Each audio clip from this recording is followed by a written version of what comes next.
Once upon a time, there were two men, and they lived in the same neighborhood. And coincidentally, they worked in the same office building. So, they decided it'd be a good idea to develop a friendship and to carpool together to work. You know, they could build their friendship and save on gas all at the same time. Now, you might think that these two men were quite similar, and in most ways, they were the same. But there was one thing that separated these two men. One of the men was a believer in Yeshua, the Messiah. He walked in the footsteps of Yeshua, the Messiah, by walking and following in the Torah. The second man was a non-believer. He walked the ways of the world, and he didn't believe that Yeshua was the divine Messiah. One day, as they were commuting from their neighborhood to work, they had a head-on collision with a semi-truck, and both men passed from this world into the next. Now in the spirit realm, they found themselves outside of the wreckage of their car, and they can peer inside the windows, and through the smoke and the haze, they discovered two bloody bodies and recognized them as their own. They realized that they were dead. All of a sudden, it felt as if gravity gave way, and they began to ascend. Now, the believer had a curious piece of paper in his hand, which the non-believer noticed, and he says, "Excuse me, what's that in your hand?" He said, "Oh, this is my ticket into heaven." He said, "Do you have one of these?" "Oh, hang on a second, I don't know." And the man started checking his pockets, and the non-believer says, "No, I don't have a ticket to heaven. What's going to happen to me when we get there?" And the believer says, "Well, it's really not my place to say. I can't say for sure. But logic dictates if you don't have a ticket into heaven, I guess you won't be getting into heaven." And the non-believer says, Well, what does that mean? Does that mean that I'll have to go to the other place? Like hell?" And the believer said, "Well, I didn't want to put it that way, but that's the only other place to go."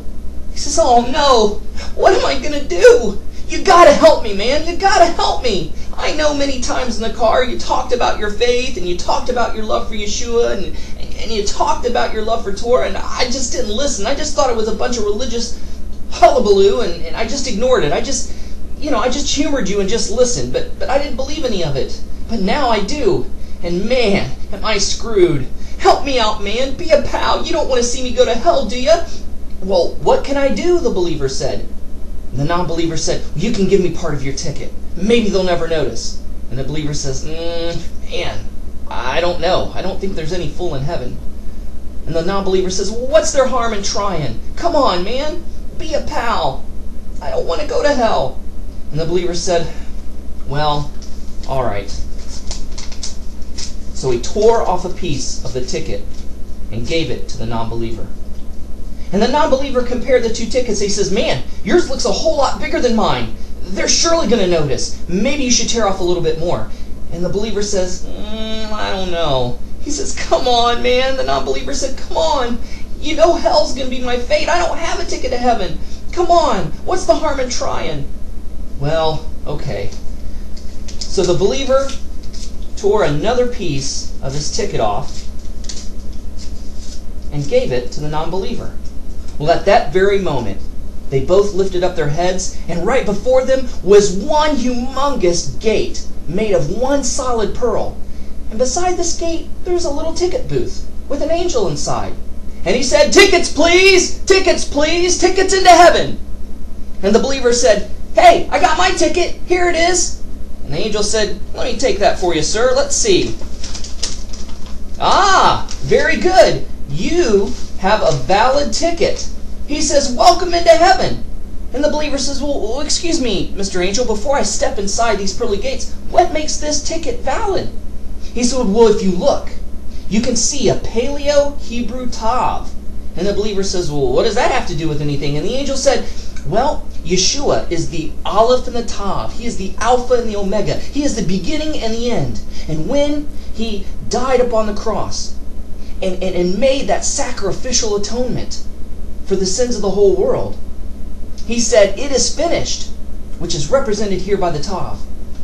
And if you look closely, it also looks like the cross that Yeshua died upon for the entire world. So go on in, enjoy heaven. And the believer said, thank you, sir. And he passed through the pearly gates.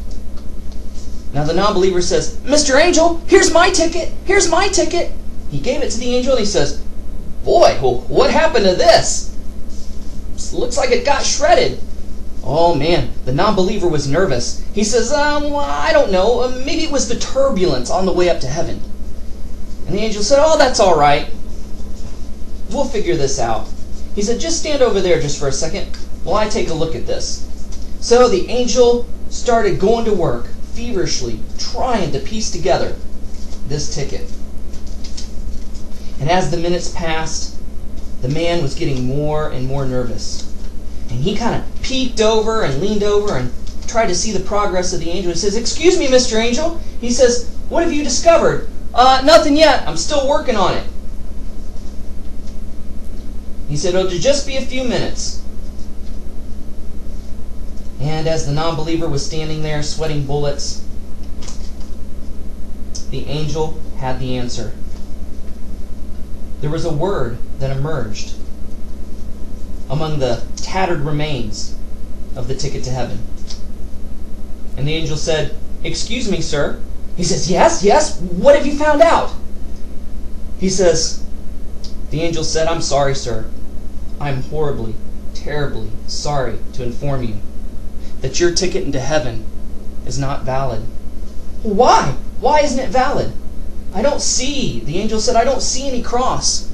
He says, I don't see any Paleo-Hebrew Tav. But what I do see, unfortunately, is your final destination. I'm terribly sorry.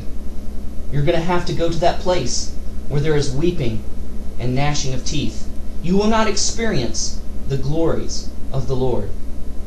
So depart, you worker of Torahlessness, for the Messiah never knew you.